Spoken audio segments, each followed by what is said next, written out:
I met this girl when I was 10 years old, and what I loved most, she had so much soul. Hey everybody, it's Old School Heart back with another Where My Girls At video. I have missed doing this segment so much. But I am so happy to be back to give you more content, to give you more stories about these beautiful missing Black girls. To get their story out, to me, is so very important for our community, so that we can contribute to keeping their stories alive. And therefore, by keeping the stories alive, we are better able to continue to search for them. I don't believe at all that any of our searches should stop, should cease, or anything like that. It's so important to keep these girls' names alive so that some of these stories can result and finding these young women. So this is Where My Girls At, episode 9, Alexis Patterson. Now, before I get into this episode, please make sure to like this video. Also share this video. It's so important to share these videos so that we can get the word out that we are still helping to look for these women.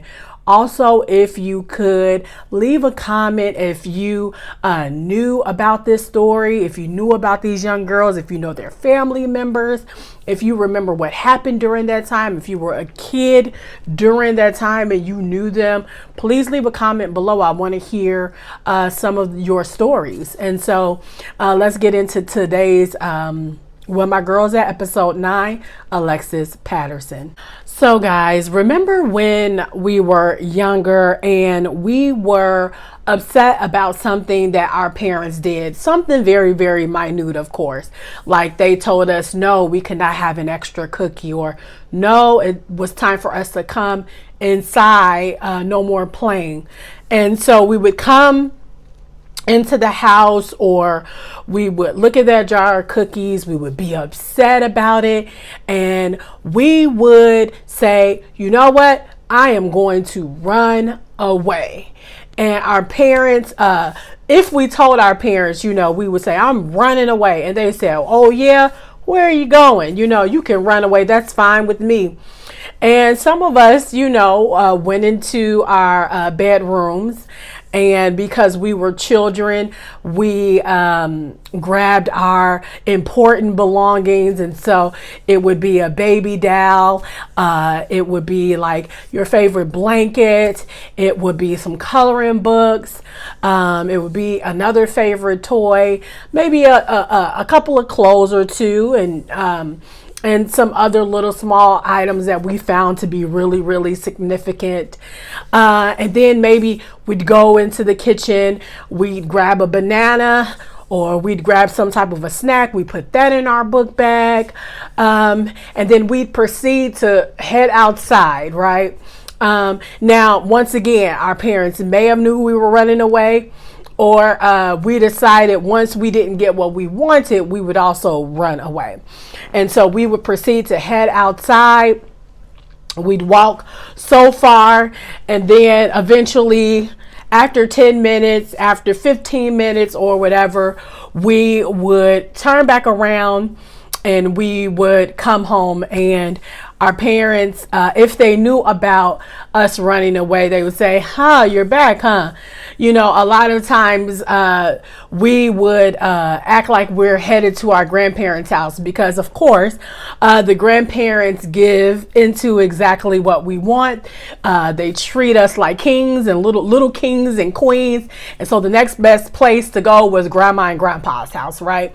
And so if we couldn't make it there, as we, trailed ourselves down the neighborhood or whatever, and we returned right back to our homes with our parents, that, gave us the look or said to us, hey, I didn't think you were coming back, but look at you, you're back home. I guess running away wasn't as good as it appeared to be. A lot of times that was also due to the fact that a lot of us just got hungry. And we're trying to figure out why our parents wasn't finding us very quickly. And so that's another reason why we returned. But we've all seen that in movies. We've seen that on television. This idea that, whenever you're upset, whenever you're not getting your way, that you can run away. Even the parents have joked and talked about, well, you can run away from home if you want to. And I was thinking about that as I was researching this particular missing persons case. As parents, and I'm speaking from the outside looking in, as parents, I think it's very important that we introduce very good communication skills and being able to resolve conflict.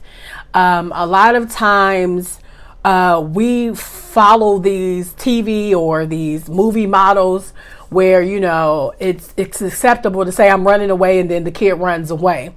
But instead of allowing that type of lingo, or I'm trying to use a better word from that, allowing those type of statements to be made, what if we worked on communication? What if we worked on conflict?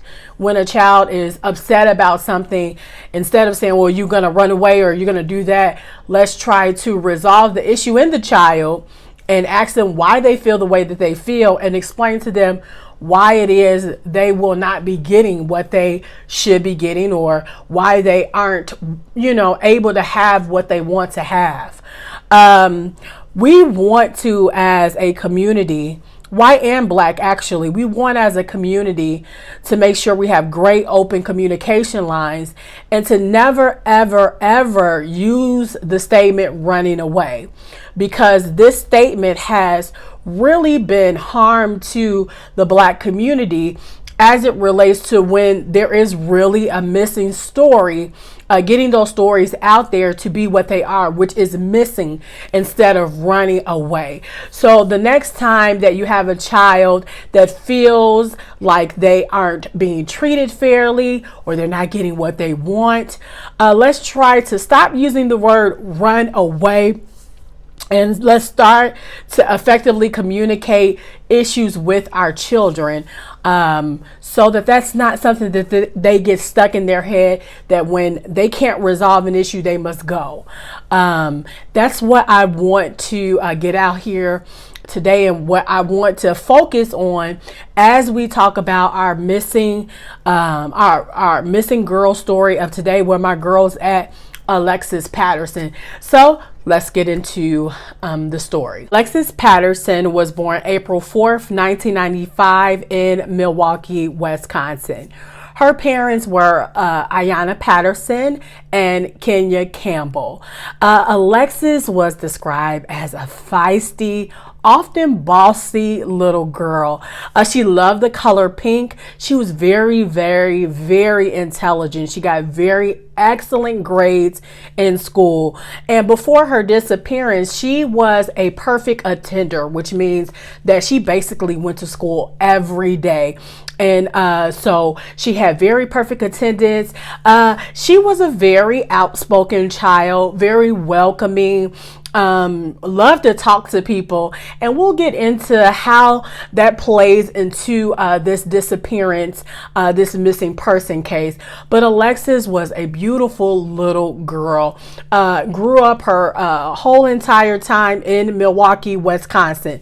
Now, her mom, Ayanna, and her dad, Kenya, had broken up. Now, one thing about Kenya that I did find out was that he was in and out of the legal system, the court system, the prison system. And so mainly Alexis was raised by her mom, Ayanna, and her stepdad, whose name was Laurent Bourgeois. Hopefully I'm saying that name right, or Borgo is the name. And Ayanna and Lauren had their own small child. I believe the child was about 7 months when Alexis disappeared. And so Alexis was raised by her mom and her stepdad in Milwaukee, Wisconsin. So let's fast forward to May 2002. During this time, Alexis is 7 years old. On May 2nd, 2002, Ayanna noticed something in Alexis that she was trying to straighten out. And that was how fast or how quickly Miss Alexis was doing her work.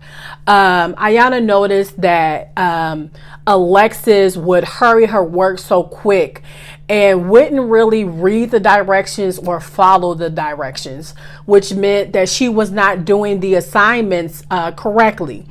And so on this particular day, Alexis was not paying attention to the directions of the assignments that she was given. And this is something that they have been trying to correct repeatedly and had told Alexis to try to straighten. And unfortunately, she wasn't listening very, very well. And so since she was not listening very well, her mother implemented a punishment. Now, Alexis was a good child. She was a great child. But at this time, Ayanna felt as if she needed to give her more discipline because she wasn't listening. She wasn't following instructions. And of course, we all know how beneficial it is to follow instructions, especially as you get older. They're not going to go away. And so that's something that she was trying to correct in Alexis. And so she told her that night, okay, because you haven't done your work correctly, unfortunately, those cupcakes that we bought to bring to the class, unfortunately, you won't be able to bring them. And so Alexis was very, very upset about that. But she didn't quite understand discipline that much because she wasn't disciplined that much because she was ultimately a good child. And so, of course, she was a little disappointed that night when she went to bed. But I think as a child, and I'm just like Alexis, like it's hard for me to follow directions, especially when I think I already know how to do something. I don't really have time to continue to go step by step on things. So Alexis, I completely understood, and I did go through the same thing you went through at 7 years old. So Alexis wakes up the next morning and she fully intends on bringing the snack. It's her snack day. It's May 3rd, 2002. It is her snack day. She goes to school about a block or two away from her house. The school is High Mount Community School in Milwaukee, Wisconsin. And so she gets up that morning. She is fully excited, fully prepared for the day and ready to bring the snacks. Unfortunately, Ayanna is still or has still decided that it's not going to be beneficial for Alexis to bring these snacks to her school because she's trying to correct a attention issue with Alexis. And so she did inform Alexis, you're still not going to be able to bring these snacks to school. You're not listening. You're not paying attention. And so unfortunately, I'm still going to stick by my word. I'm not going to let you do it. Now, Alexis pleaded with her mom. Let me bring these snacks, please, please. I already told everybody that we were bringing cupcakes and they were excited. It's my snack day.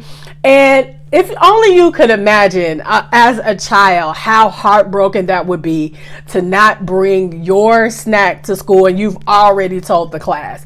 Number one, you are in danger of being made fun of. You are in danger of losing friends. You feel like your whole world is going to end because I was listening to something not too long ago. And this guy was talking about as a child, your identity is only these little places that you're able to have community. And so there are certain things that you set up in order to have your own little society, hierarchies and different things like that. And with kids, they definitely come from school. And so Alexis, of course, was heartbroken because we all know what that means when we're 7 years old and we were supposed to do something or we're supposed to have something and literally we aren't able to do so. And so she leaves the house in tears. that morning. Like, she was seriously just crying, very, very upset. Now, Ayana stays behind and she's keeping the baby. And Lauren actually is the one who walks Alexis to school. Now, I said before that High Mount Community School is not too far from their house. And so Lauren doesn't have to actually walk Alexis very, very, very far. So he's holding Alexis's hand. Alexis is bawling because she just could not believe that she was not going to be able to bring those cupcakes. And she was like seriously, seriously upset about it. So he walks her all the way to where there is a crossing guard. And once he sees the crossing guard, as he does many times before, he lets Alexis' hand go, and the crossing guard brings Alexis across the street to where the students are. And of course, they then, are at the school waiting for their respective teachers or whoever brings them inside to bring them inside, fully line up and get them into class. Now, as Lauren leaves her bawling and crying, she then walks over to the playground and she's still upset. Now, there are a lot of students who say that during that day, that morning on the playground, before they all come into the to the school, that they saw Alexis like literally crying on the playground. I don't know if she was on a slide or if she was sitting down, but a lot of people report that she was very, very upset on the playground before they went inside the building. Now, the school day has ended, and Ayana is basically at home waiting for Alexis's arrival. Now, Ayana is wanting to, of course, know how the day went for Alexis because Alexis left the house in tears. And so she's waiting on Ayana to appear. Now, she doesn't appear at her normal time, which is, okay. They didn't really get overly concerned. They actually assume that she may be a little bit angry, and so she may be stalling coming in because she's angry at Ayana. And so they wait a little bit, and they wait and they wait. And the one thing I was trying to figure out was, I know Lauren brings her home, but I was wondering who actually brings her to school, but I was wondering who actually brings her home, or was she able to walk with the local kids to her home? That's information I wasn't able to find out.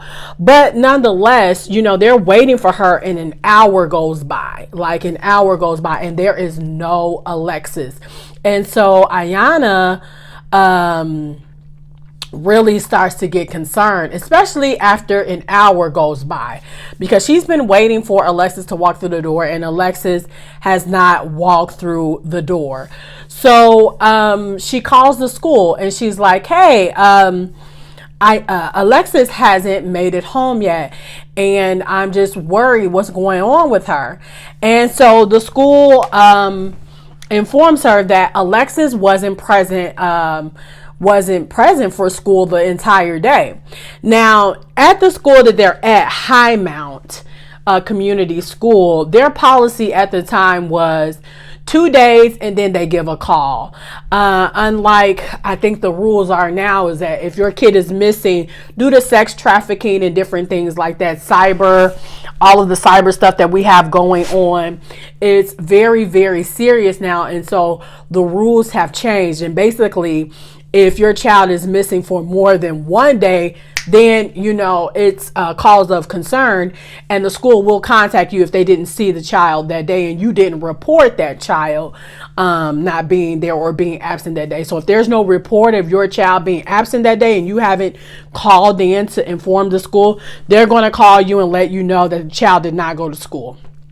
And so since it's she's 7. Since it's 2002, at the time, they had a 2-day policy. And so basically after 2 days, they will call you and let you know that the child was absent. So the whole day, Ayanna did not know that Alexis did not go to school at all. And so that's when Ayanna hits the panic button. Of course, like any parent would do when they find out that their kid never made it to the classroom. So after learning that Alexis did not attend school that day, Ayanna definitely immediately called the Milwaukee Police Department to report Alexis missing. Now, because there was that sort of tiff that happened earlier in the day with Ayanna and Alexis, she had to inform them that Alexis might still be upset and might have done a runaway because she was upset about not bringing the cupcakes. And so that was something that she told them up front. You know, I don't know if Alexis is basically trying to prove a point here because she wasn't able to bring a snack, if she decided to run away or decided to skip school that day because she wasn't able to bring a snack. And so she let the Milwaukee Police Department know that she may just be, around the area playing Runaway because she wasn't able to participate in snack day. And so even though that was the case, and the police had that information, it's still very, very important to note that this is still a 7-year-old girl. And a 7-year-old girl, no matter if they run away or not, needs to be found quickly because she can, of course, be in the hands of someone who doesn't necessarily have her best interests at heart. And wants to do something foul that day. And so even though they knew this information, they still began their investigation and put that on the background more so. So the first thing that the Milwaukee Police Department does is, of course, search around the area of High Mount Community School. They talked to the teachers, they talked to the students, they talked to all those that lived in the community surrounding that area. They also had dozens of officers just searching that area through the night where High Mount Community School is, as well as where Alexis lives. So they have them working through the night, checking the trash, down the alleys. They are looking all over the place. Now, there are classmates, once again, that did say that they saw Alexis that day crying on the playground. Now, some of them say they saw her at the beginning of the day and also when they were let out of school, that they saw Alexis crying and that they saw her on the playground. So that is what some of them testified and said during that time. Now, keep that in mind as we flow through this story, because I'm going to bring that back up as it relates to other parts of this missing story. So 24 hours pass and there is still no sign of Alexis, and they start to expand their investigation. And one of the things that they found out was through High Mount School itself. 2 weeks prior to Alexis's disappearance, a letter was sent home to Ayanna and Lauren. And in that letter, they said that there was an attempted abduction of one of the small boys that attended High Mount Community School. They said that a man tried to abduct this little boy, and I believe that he was in a van and he was waiting by the school. So they sent that letter out to all the parents, and Ayanna spoke with Alexis, and she reminded Alexis that she was not to talk to strangers. Do not talk to strangers. Do not get into a car with strangers. Don't do any of that. If you see a stranger, I want you to report to a teacher or a school administrator, but no talking to a stranger.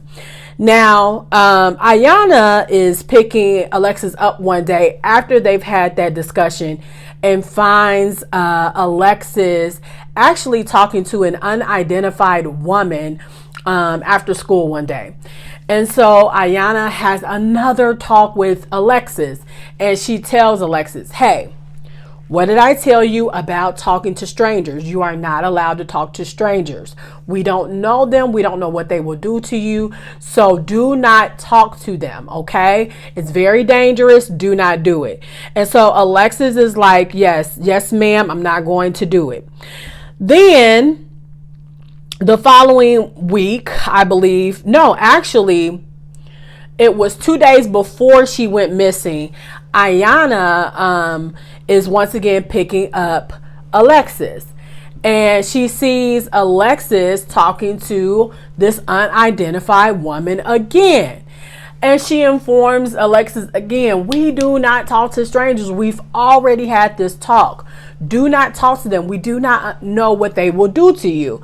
Unfortunately, like I said at the beginning of this video, Alexis was a friendly girl. She was an outspoken girl. She never met a person that she did not like. Unfortunately, that doesn't work to her advantage, you know. Unfortunately, those words do not stick. And that's one of the, I bet, hardest things for parents to deal with when you have a friendly child who believes that everybody else is just as friendly as them and they like making conversation. How do you deal with that? And that's one of the questions that maybe I have for this, where my girl's at. How do you deal with a child that's friendly, that's talkative, that likes people? How do you, not necessarily train them, but make them aware that, you know, there are bad people and that everybody shouldn't be talked about? I would love to hear your responses on that. But unfortunately, Ayana's guidance fell on deaf ears, because in Alexis' 7-year-old mind, no one is bad. No one will treat me bad. No one will harm me. And so I will talk to everyone. And so that's a bit of information that the police department, Milwaukee Police Department, found out, was that a month prior, there was a boy that was almost abducted. And then there was an unidentified woman meeting at the school, talking to Alexis. Now, what was really strange was this unidentified woman that a lot of the children said that they've seen as well. She sort of disappeared after Alexis went missing. Not only that, I believe that they also said that there was a man, or a van, that would be present at the school when the children were let out, and that van would be there. Never would pick up a kid, never would pick up an adult or anybody at that school, but that car would be there when the children were let out. And something about that was mysterious as well, because that unidentified van mysteriously went missing when Alexis disappeared as well. And so that's information that the Milwaukee Police Department gathered as well. So Alexis went missing at the end of the week. And so as the days went by and there was no sign of Alexis at all, everyone went into high gear over the weekend. We have Ayana and Lauren putting up missing person flyers wherever they could put them up. They put them up on telephone poles, trees, store windows.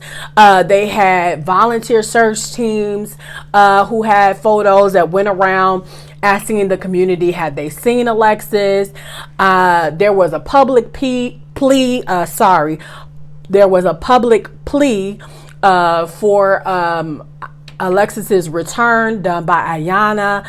And a lot of things were taking place because they knew that if they didn't jumpstart the momentum, then the more days that went by, the more the less it would be to finding Alexis alive, or, keeping everybody motivated to assist in finding Alexis alive.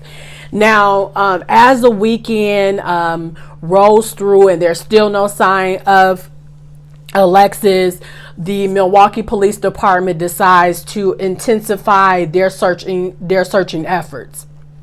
Because whether or not she ran away because of the cupcake situation or not, she's still 7 years old, as I've stated before. And so they reach out to the Milwaukee County Sheriff's Office for help. Now that prompted a lot more searching opportunities.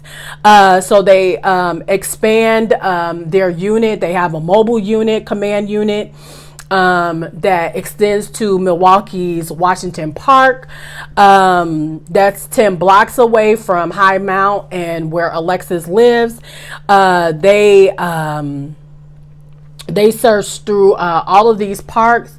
They have air units. They have they have boat units. They have mobile units. They have all of these units in order to assist in finding Alexis. Now, as they finish the the physical search for Alexis, the Milwaukee Police Department started to realize that it's more so not a missing persons case as much as it's seeming to be a foul play and maybe a criminal investigation. So as they continue their search for Alexis, they start to do a lot of interviews, including family members. And even though Ayana and Lauren are Alexis's parents, and they're doing the best that they can to help in finding Alexis, and they are distraught, they too have to be investigated. So both Lauren and Ayana are investigated and questioned and interviewed, and they're also given a lie detector's test. Now, when they take the lie detector's test, Ayana's comes back clear. It's fine. However, Lauren's test does not come back as squeaky clean. And so the Milwaukee Police Department started to kind of side-eye Lauren, because Lauren was the last person that was known to have seen, the adult person to have seen Alexis that day. He saw her at 8 o'clock that morning when he dropped her off and handed her to the crosswalking guard. Now, I know a lot of crosswalking guards may not know these kids' names, so unfortunately, they're not going to know who these kids are. They're just making sure that these kids get safely across the street and to the playground in front of the school. So they start to side-eye Lauren, and we're going to talk about Lauren a little bit more later in this episode, but Ayana and Lauren really are disappointed at this intense interview that they had. I believe it was 10 hours that they went through this, and Ayana says, that time could have been used to focus on her child instead of focusing on those two, because they really didn't have anything to hide. So she was very, very critical during that time. So one of the things that we always talk about here on Where My Girls At is the media attention that Black girls receive when they are missing.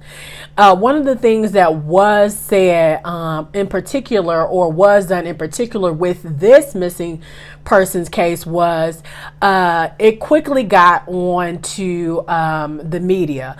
And one of the shows that had a small, very, very small segment about Alexis Patterson was America's Most Wanted. They did a small profile on Alexis Patterson on May 11th. So this is almost a week and a half later from her disappearance. So they talk about, her being walking to school that day and never coming back, and then give general information on her disappearance. And so that is something that is quite different than the other stories that I have done, because usually it doesn't happen that way. Now, 2 days later, on May 13th, the police announced that the disappearance of Alexis was going to be reclassified from a missing persons investigation to a criminal investigation. And that's mainly because, like I said, 7-year-olds, usually when they run away, they come back. Usually there is some sighting of them. You can usually find them, grandma's house, something like that. But we're talking about a week and a half later, no sign of her at all. And the children saying they saw her at the beginning and the end of the day. Then you have the van, the SUV that's been circulating through the school or circling around the school when the kids are let out, and that unidentified woman. And so, of course, they had to reclassify it because it just was very, very suspicious. This disappearance was very, very suspicious and needed a lot more focus and attention. Now, the case was on the local news for about a month, actually. Like, it was rolling into a month. There was no real progress being made on this case. Every lead that the detectives and the Milwaukee Police Department received, they acted upon. Unfortunately, it did not lead to finding Alexis anywhere. So they continued the work around the clock. They did have that mobile unit that was still in place, and so they were trying to do their best to still continue the search for Alexis. After a month, of course, people began to move on with their lives. They don't know, a lot of people don't know how to stay focused on one thing, and so the involvement with the community kind of dwindled.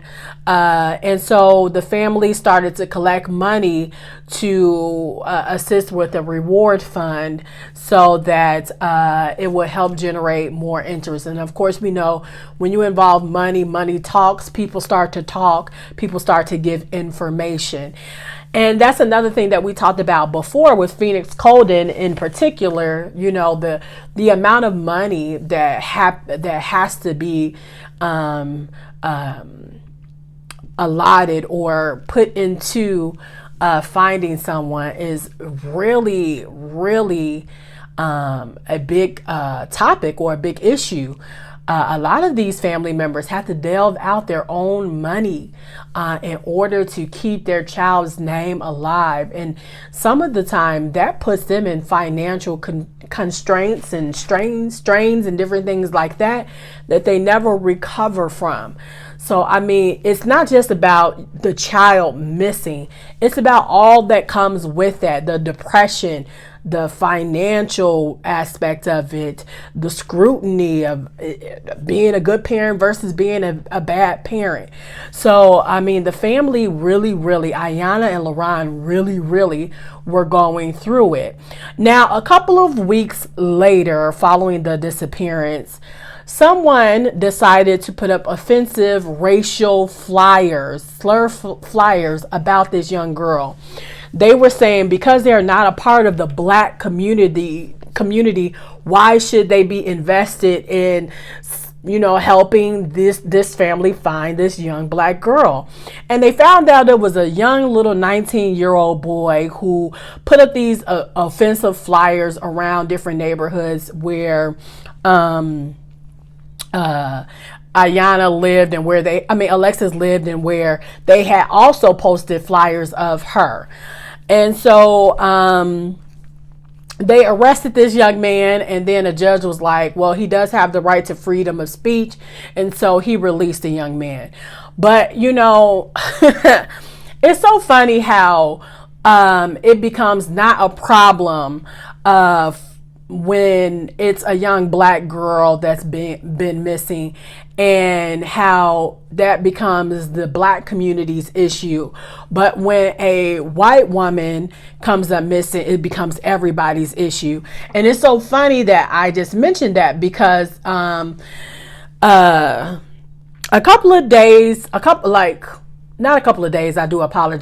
month later, like a month and a day later, is June 5th, 2002. And a young white girl goes missing, and her name is Elizabeth Smart. And this gets nationwide coverage. Like, everybody is looking for Elizabeth Smart, the 14-year-old girl who disappeared, who was abducted and never found. I mean, it becomes front page of magazines nationwide. I mean, and it continues. And this starts a debate in the Black community about the media's response to missing Black girls. And a month prior, you have the 7-year-old girl, Alexis Patterson, missing. And then you have Elizabeth Smart, this 14-year-old girl, missing. And you see the attention that Elizabeth Smart gets. And we see the result of that, right? Elizabeth Smart was found. She just actually came out with a book talking about her story. She's an advocate. I believe she's a mom now as well, a mom, an author. You know, she's making money. And I'm not saying anything about that personally, but you see what happens when you have the media attention, you have the community involvement, you have people who are seriously concerned about the return. You see the effectiveness of how that all works together, because Elizabeth is alive and well, and she was found. Now think about that in regards to Alexis and what that could have done to finding her. And so it was funny that this little white boy, this little 19-year-old white boy, put up all that mess and said, hey, you know, what is it a concern about our community? But as you see, you know, when Alexis went missing, of course, it was everybody. It was a concern for everybody. Everybody had to be involved. You can even look at Alexis Patterson. That didn't have anything to do with the Black community, but all of us had to be a part of it because the news on it was nonstop. And so it did spark a sort of contentment with the Black community out in Milwaukee, Wisconsin. And the story of Elizabeth Smart and the people that were diligent in finding her. Now, 5 weeks after the disappearance of Alexis, unfortunately, the police dismantled the mobile command unit that they had set up in Washington Park. Now, they did stress that they were going to continue actively pursuing the missing persons case or the criminal investigation of Alexis Patterson. But unfortunately, they wouldn't be able to keep that searching crew, that command unit together again. So whenever they had a lead, of course, they tried their best to follow it, but oftentimes it would end up not being true, or just being information that just didn't help find Alexis at all. There were a lot of people who called and said Alexis' body was in like the river and different things like that. And unfortunately, that lead was, you know, just unfounded. It wasn't correct. And unfortunately, you know, the Ayana's getting her hopes up and things like that, only to, you know, let her hopes be down, or her hopes being let down. Sorry. Now let's talk about Ayana and Lauren. Of course, as this case continues and they're not able to find Alexis, and money is being used and it's being exhausted, the attention span of others are dwindling and they're not getting as much community involvement. The stress of all of that creates not a good relationship for a couple. And a lot of times during these missing stories or these missing person cases, the family members, the married couples, the people who are in relationship end up breaking up. We talked about, you know, Phoenix Colden's parents still being together, and a couple of other families that I talked about were still diligent about loving on each other and being together. But unfortunately, in this case, Lauren and Ayana wasn't one of them. Unfortunately, Lauren was arrested and charged with disorderly conduct. He was charged with armed and battery against Ayana because he threatened her with a knife and he said he would kill her. And so they, you know, divorced after that.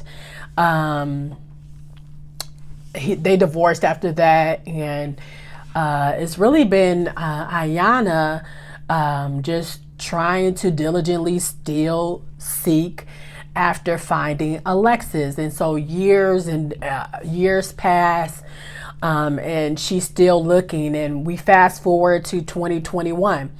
And unfortunately, in February of 2021, we find out that Lauren dies of an overdose. And I will say that I think that we can, or at least in my opinion, we can say that Lauren's passing probably had a lot to do with Alexis Patterson's disappearance. You have to imagine being a parent and being the last one to see your stepchild alive. The guilt that takes on you, the heartache that comes with, the depression that comes with, and not only that, being a black man in Milwaukee, dealing with money issues. You have a wife that's heartbroken. You can't do anything about it. You already have a criminal history yourself. And that was one of the things that the reasons why the Milwaukee Police Department was checking him, because he had a criminal past as well.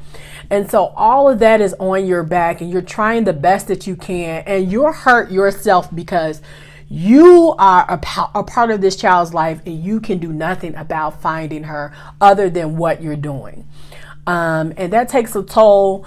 And it's said that he died of an overdose. And so there was some drug usage and different things like that. And, you know, unfortunately, the cops never found anything to conclude that Lauren had anything to do with this disappearance, considering all the kids that were on that playground that day, once again, said that they saw Alexis crying that day on the playground. They literally saw her crying.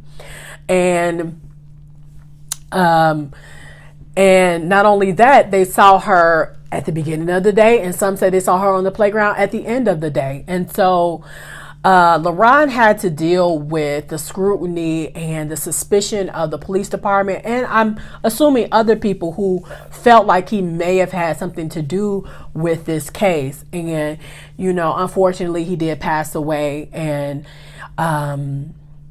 that's just sad. This is the toll that it takes on family members who have to deal with disappearance. This is one of the first that this story in particular is one of the first that I heard where one of the parents did die. Now, Kenya Campbell is Alexis's dad. Now, when Alexis went missing, he was actually incarcerated. Now, there was suspicion that he was out and that he might have something to do with it, but that was unfounded because they found out that he was already incarcerated, and he found out on the television while he was in jail, and then he was let out like a week or two later. They questioned him. Of course, he didn't have anything to do with it.